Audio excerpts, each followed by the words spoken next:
Hey there, and welcome back to Transformers Fall of Cybertron. For this video, I'm going to run through every single AI part located in Fall of Cybertron. I'll also supply you with their part paths and show you how you can locate each of these parts for yourself. Now, just a quick disclaimer here, these parts should only be used in private matches and never in any public matches, as you risk crashing other players who do not have them active and thus risk a ban. But again, feel free to go absolutely nuts on your own private matches. Anyway, that's that. We got a lot to run through here, so let's get on with the show.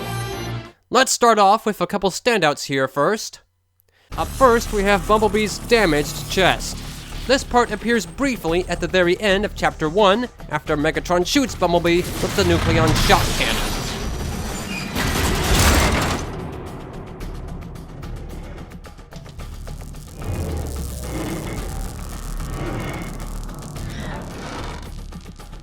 Leaving a massive hole in his chest, exposing some of his inner circuitry. It's essentially the same basic look as his standard chest, just with a black stain around where he was shot, and a new mesh/material added to the circuitry to make it stand out a bit more. And he also retains the ability to transform too. So that's Damaged Bee's chest. We've got a lot of parts to go through here, so I'm going to try and fly through all these as quickly as possible. So, on to our next part, which is quite the obscure one. Barricade's legs. Yeah, this is sadly the only part of Barricade to actually make it into Fall of Cybertron, and it can be found only in Chapter 5, Cut and Run, in the room where Jazz falls through a vent, and a Decepticon begins cutting in from the far side. This guy is essentially a hodgepodge of random parts, including a standard con head, Demolisher's chest, and an arm from both Ironhide and Demolisher, and of course, Barricade's legs. So Barricade's legs actually use the WFC style texture, and for that reason, do not support the metallic modifier. They do, however, have the appropriate wheel sockets, but yeah, this is about as close to getting Barricade and Fall of Cybertron without more extensive modding as you can get. Still, a pretty neat find though. Well, that's all for these standouts.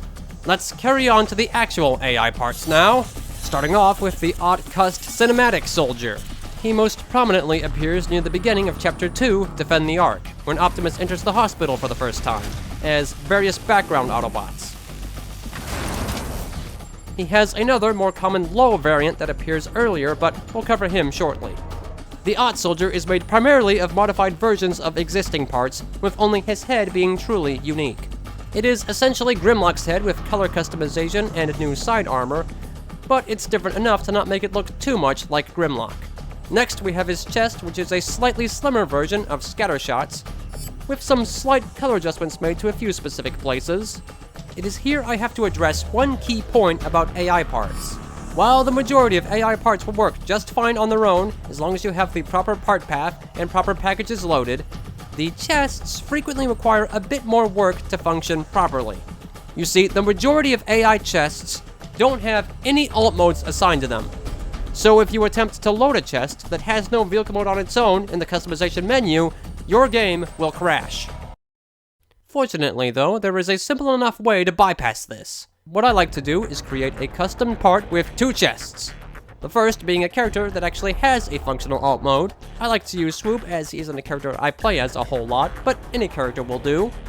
I then include the part to the AI chest I want below that in the cola set. Now, that'll make it so the chest appears in-game, but so will Swoop's chest.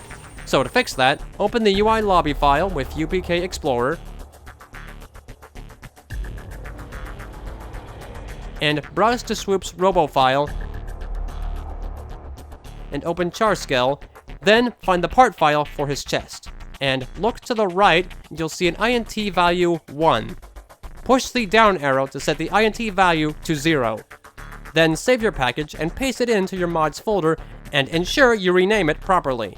Then, if you head in game, you'll see that Swoop's chest is now completely invisible, but he can still transform. There are actually a couple of characters that will work completely fine on their own, but unless I mention otherwise, it is safe to assume that every chest shown requires you to include such a modification. Moving on from the chest, we have the shoulders, which are substantially slimmer versions of Zeta Primes. Likewise, the arms too are slimmer versions of Zeta Primes. And even the legs too are also slimmer versions of Zeta Primes. Yeah, most of this guy's parts come from Zeta Prime. But it results in a decent enough combination, so I can't really complain. Next, we have the SoldierAutCustLo variant.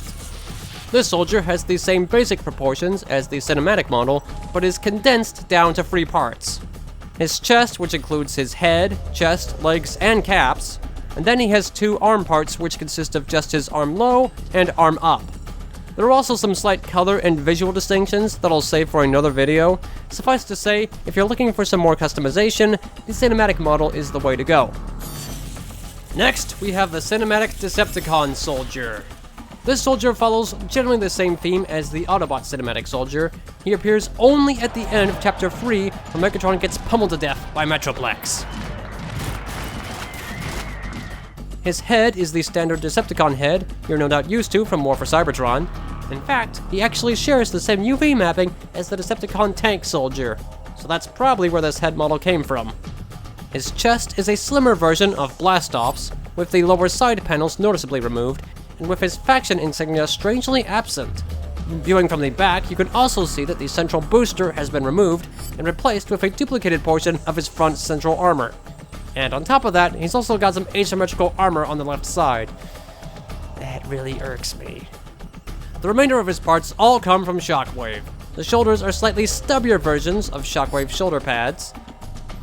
The arms seem to be straight up copies, with the only slight issue being a small disconnect between the hand and arms. The legs are essentially straight up copies as well, with only some slight modifications made to the knee pads and lower side armor. It is also worth mentioning that there is another set of parts for this particular soldier, the standard Decepticon Cust parts, with the only real changes being that there are now Decepticon insignias present on the front and back of the chest, and that the arms are also confined to a fist position, and they also seem to connect to the rest of the arm properly. That covers the standard version of this soldier, but there is also a low variant. The Decepticon CustLo soldier is actually pretty rare, only showing up in a couple sections of the game.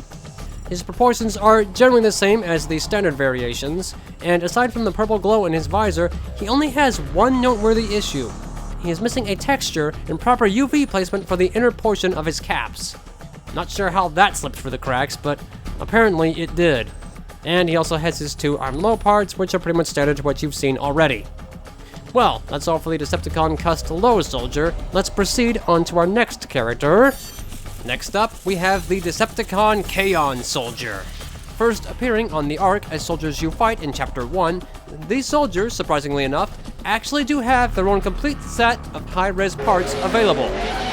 Setting them up, however, is not quite as simple as the other parts in the game. Allow me to explain. If we were to navigate to the file to where these parts are stored, LO1 Arc Bridge Vig, you will discover CharSkel files for every part of the mesh set, but no actual part files. This is where I have to make a critical distinction. CharSkel files are not part files, and just because a file has a CharSkel of a specific part does not guarantee there is actually a part file present. Part files merely point to the CharSkel file for the game to use. Now, that being the case, with UPK Explorer, you actually do have the ability to swap what CharSkel file a specific part points to. Just open the specific part path file, and change the path to whichever CharSkel file you want.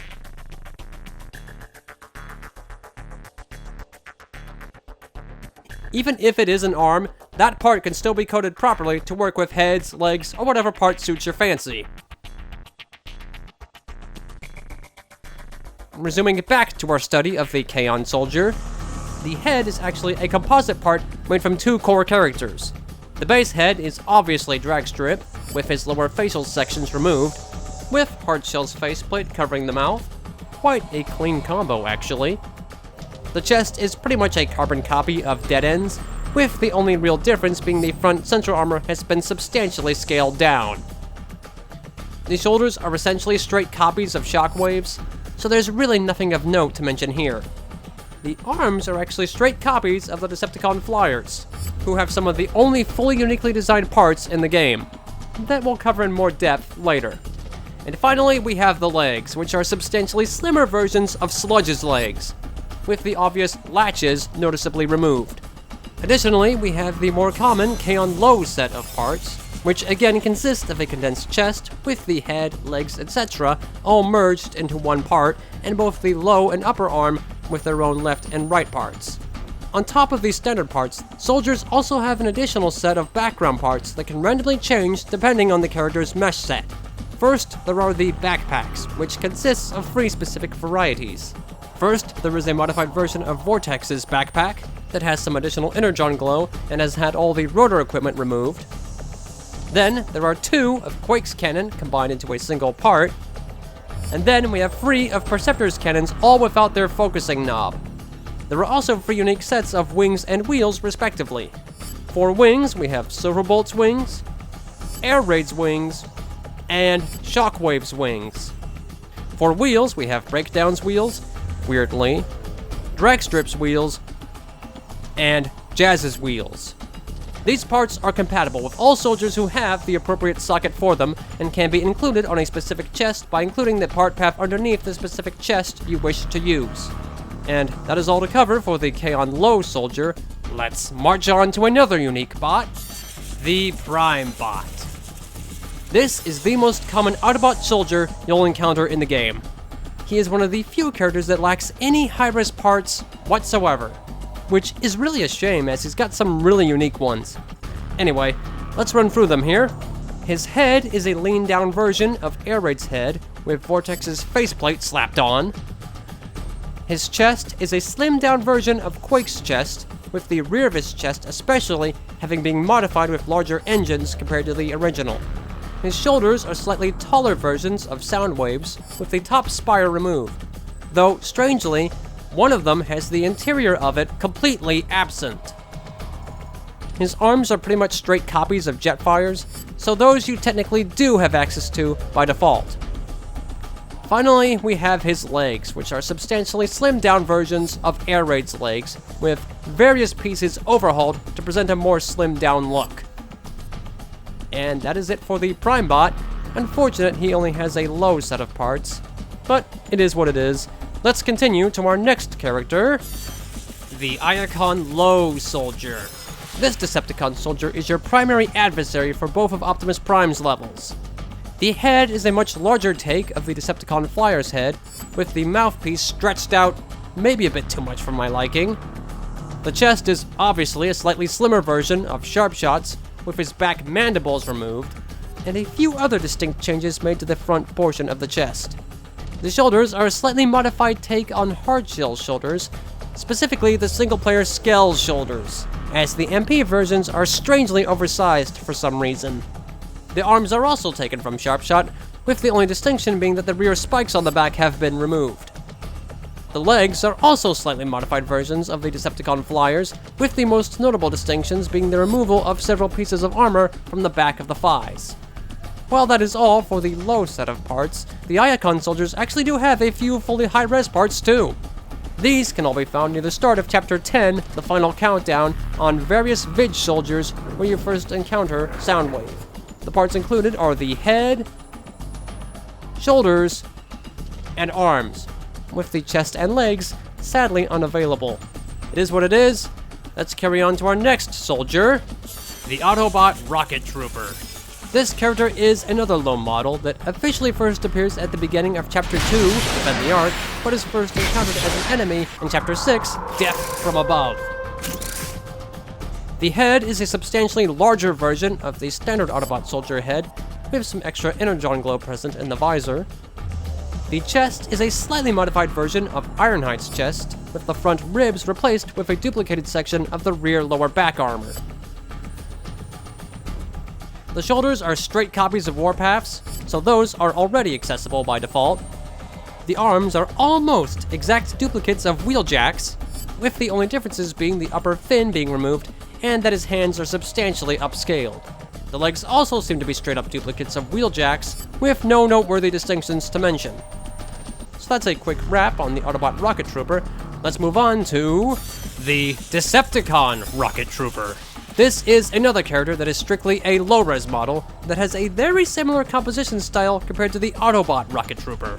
The head is again a much larger version of the standard Decepticon head, with his visor also now glowing a bright purple compared to the standard red. His chest is a slightly slimmer version of Dead End's, with the points on the front of his armor slightly thinner compared to the original. The arms and shoulders are exactly the same parts found on the Autobot Rocket Trooper, so we'll just move down to the legs, which are straight-up copies of Sideswipes. So in general, Rocket Troopers receive very minimal modifications compared to some of the other soldiers.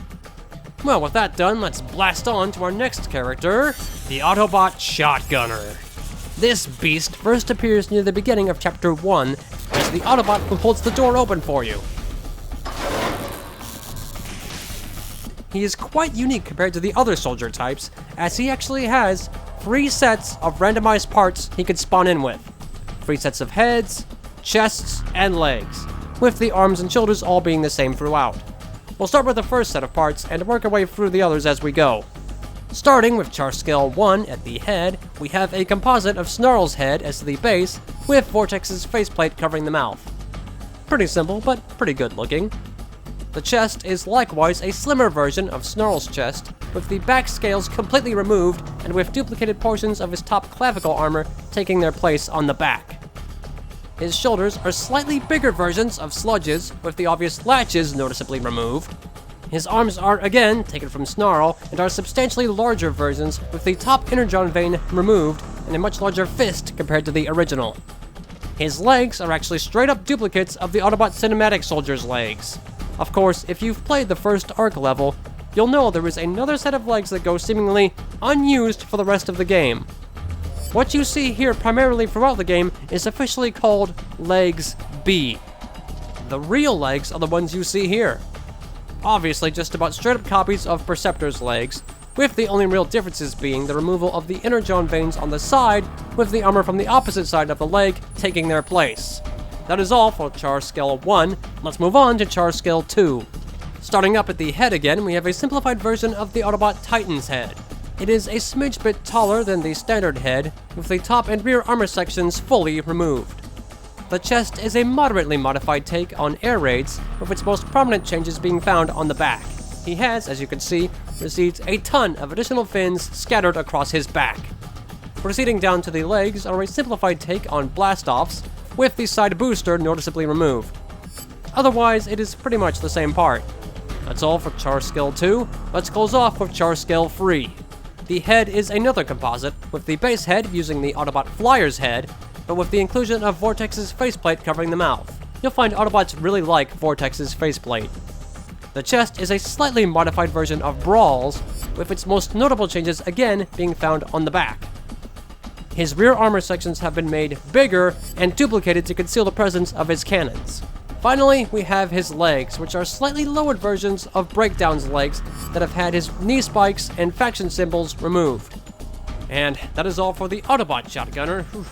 Let's transition over to his wretched counterpart, the Decepticon Shotgunner. Just like with the Autobot Shotgunner, the Decepticon Shotgunners also have 3 unique sets of heads, chests, and legs, with the shoulders and arms all being the same. Starting again with CharSkel 1 at the head, we have another duplicated mesh, with the base head being Silverbolt's, with the faceplate and visor of Vortex. It is a simple but pleasant composition. His chest is a slightly bulkier version of Demolisher's, with the faction symbol now dotting the center of his armor as opposed to the left side. His shoulder caps are slightly bigger versions of Scattershots, with the arm ups looking to be straight ports. The arms are just about carbon copies of Blast-Offs, just with the only noticeable difference being a larger fist. His legs are actually straight ports of Sludge's, so this is one of the few parts of Sludge you can actually use in-game without a whole lot of work. Proceeding to CharSkel 2, we have a slightly upscaled version of the Decepticon Flyer's head, which noticeably lacks the stretched out mouthpiece we saw on the Iacon soldier. The chest is a slightly leaner version of Hardshell's chest, with the length of the upper armor increased and the majority of the back kibble completely removed. The legs are slightly modified versions of Slug's, with only 1 toe present on the foot as opposed to the 3, and that same toe being used as his knee pad, as opposed to the original sharp spike he had before. Closing off with CharSkel free, we have another composite head, primarily based upon kickback, with the antennas removed, and slimmed down versions of Silverbolt's head armor placed into the sides and center of the head. The chest is also a modified version of Kickback's chest, which most notable distinctions include the top armor being dulled down, and the majority of the back kibble removed. This has got to be my favorite AI chest in the game. Just love how it looks. Finally, we have his legs, which are again modified versions of, guess who, Kickback, which most notable changes include a modified knee pad section, as well as a singular toe, as opposed to the two he originally had. And that is all for the Decepticon Shotgunner. Let's boost on to our next character. We have the RustSeaLo soldier, who you will no doubt recognize from the beginning of Chapter 4, Eye of the Storm. Most of his parts are fairly obvious as to where they come from, except for one, which is of course, the head. The head is actually a combination of two characters. Obviously, you can recognize Hardshell's faceplate on the front there, but the base model is actually Sludge's head. It isn't obvious, as the proportions and addition of the breathing tubes really alter the look substantially, but it is indeed based upon Sludge. The chest is obviously a slightly slimmer take on Demolisher's chest, with the real central plates removed to make room for the backpack. The shoulders are substantially smaller versions of Snarl's shoulders that seem to have been realigned quite a bit. The arms are essentially carbon copies of Slug's, just with all the spikes noticeably removed. The legs are pretty much straight copies of Soundwave's legs, so there's nothing unique to mention here at all. Similar to the Iacon soldier though, the RustSea soldiers actually have a couple high-res parts, two of them, located in the same file as the Iacon parts. Those being the chest, which interestingly include a Decepticon insignia on the left section of the armor, and the legs, which are again basically carbon copies of Soundwave, so really there's only one unique part of interest here. That's all for the RustSea soldier. Let's mess on up to our next character, the Autobot Engineer, who also has a fully unused set of high-res parts you can gain access to. The head is a triple combination of Quake's head as the base, Brawl for the face, and the neck of Wheeljack. He's actually one of the few head meshes that is actually made of more than two characters. Then we have the chest, which has to be one of the biggest puzzlers when it comes to parts. It took me years to realize that this chest is actually a heavily modified version of Wheeljack's chest. The central armor is actually taken from Wheeljack's upper chest. However, since he lacks the majority of Wheeljack's defining pieces, mainly his fins and front chest armor, it is no wonder it is so darn difficult to discern. Additionally, he also has Dragstrip's backpack lining his back, so he's also got one of the few composite chests in the game too. The shoulders are simply vertical rotations of Swoop's shoulders. The arms, likewise, are slimmed down versions of Swoop's arms with all these spikes removed. And the legs are simply leaned out versions of Wheeljack's legs, with no other distinct changes to mention. Aside from the full set of high-res parts, you also have the standard low-res set that have a chest and two arms. The highlight of these parts mainly being the unique red glow on the visor, and the engineer can actually transform. He is actually assigned to use Dead End's vehicle mode. Why he of all characters received this feature and not more prominent characters is quite a thing here, but it's still an interesting feature nonetheless. Well, that's all for the engineer. Let's take flight for our next character. Next, we have the Autobot Flyer, who is made entirely of unique parts. Unfortunately, he's also confined to being solely low-res, despite having standard resolution textures for all of his parts. Few of his pieces actually go used on a few other characters, mainly the Autobot Shotgunner and the Autobot Sniper. His head by default goes completely unmasked, compared to the Autobot Shotgunner, who uses Vortex's faceplate. His chest is alright, except for that lower portion, which honestly looks just way too skinny for my liking. His shoulders, however, are quite distinct, and it is quite a shame they go unused for any other AI character, as they are quite good looking. Same can be said with the arms. While they are rather on the simple side, they still look quite unique, and it is a shame they do not get used by any other bots. His legs, however, are probably his weakest component. The excessive skinniness with his hips and waist just come off as really odd to me. So, these are probably my least favorite set of legs in the entire game. Well, that's all for the Autobot Flyer.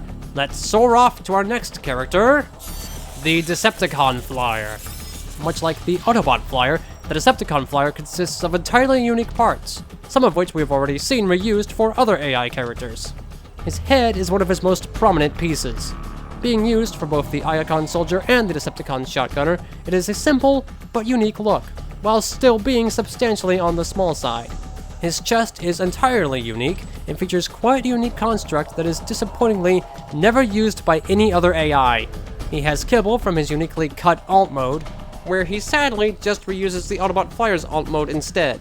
Next, we have his shoulders that are a little on the simple side, but still rather unique. His arms we have already seen used by the Kaon soldier, so it's fortunate that at least some of his parts see some love. His legs also see some use by the Iacon soldier, and are both simple and unique at the same time. It's just a shame that no high-res versions of this part exist by default. Well, that's all for the Flyers. Let's scurry on over to our next character, the Decepticon Hive soldier, who you will most commonly remember from the introduction to Chapter 11, Starscream's Betrayal. Starting up with the head is a composite with the base head naturally based upon Slug with the faceplate of Hardshell. His upper energon vein has been moved down from his forehead to take the shape of an eye. The chest is obviously a slimmed down version of Onslaught's, with the majority of all his extra armor and kibble removed. The shoulders are vertically rotated, substantially modified versions of kickback shoulders. Probably one of the most unique modifications made to a base part in the game. The arms likewise are taken from kickback, just with all these spikes removed. Finally, the legs are substantially slimmer versions of dead ends, with the wheels removed and the proportions moved around to accommodate the absence. Then, you also have the low set of parts, which is essentially a condensed version of all the same parts we just covered. A chest with the head, shoulders, and legs, and the two arms with the arm ups and arm lows. Nothing too unique otherwise. That is all for the main soldiers. Let's move over to some of the more unique AI enemies in the game, starting with the Autobot Titan. He first appears as an ally character in Chapter 1, but is later encountered as a boss in Chapter 6, Death from Above. His head is a much shorter version of the bonus boss head, which doesn't seem to fit any of the other bodies nearly as well as the boss head does. His chest is entirely unique, even going as far as to have its own unique set of textures for his backpack alone.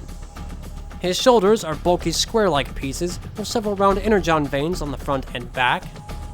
His arms are again fairly on the bulky side. His legs, however, are a bit more on the unique side, bearing a slight resemblance to Brawl around the knee. He also noticeably has some treads in the interior of his legs. So he was clearly meant to turn into some form of tank. Just a pity we never saw any concept art for an alt mode. Well, that's all for the Titan. We'll start wrapping up by covering a few escalation-specific characters. Starting with the Heavy Gunner, or MiniTitan. Whatever you want to call him, I consider both terms valid. Anyway, the Heavy Gunner is actually built up of several existing parts that you can actually recreate pretty easily, give or take a few differences. The head is a straight-up copy of the CharSkel free head of the Autobot Shotgunner, minus the energon glow in the face. The chest is likewise a straight-up copy of the CharSkel 2 chest of the Autobot Shotgunner. His shoulders are actually straight copies of Quake's, though some of the energon masks look a bit off. His arms are slightly upscaled versions of drag strips with some slight textural differences, and his legs are slightly re-angled versions of scatter shots. But hey, getting 4 out of 5 parts available to you ain't too bad of a deal. So, that's all for the Heavy Gunner. Let's close it off with our final character, the Scrapper. The Scrapper is a strictly melee unit that shows up in Ignition and Downfall, and he has a few less parts than the standard character. His head is an ever so slightly wider port of Sludge's head. The chest is an interesting one. It is obviously a slightly wider take on Hound's chest, with the upper gun noticeably removed, but he suffers from a strange material bug on the back. For some reason, the Scrapper is missing the wheel material from Hound's wheels, and as such, his wheels now appear as a textureless mess. The Scrapper, however, actually does have an alt mode. He actually turns into Scattershot's tank mode. They chose some really obscure characters to assign an alt mode to. Anyway, moving on. The shoulders are slightly smaller ports of Hound shoulders. Weirdly though, they have their own texture set, which is missing a decent portion of the energon glow, and it consists of only one part, having all 4 shoulder pieces condensed into a single arm-up L with no caps.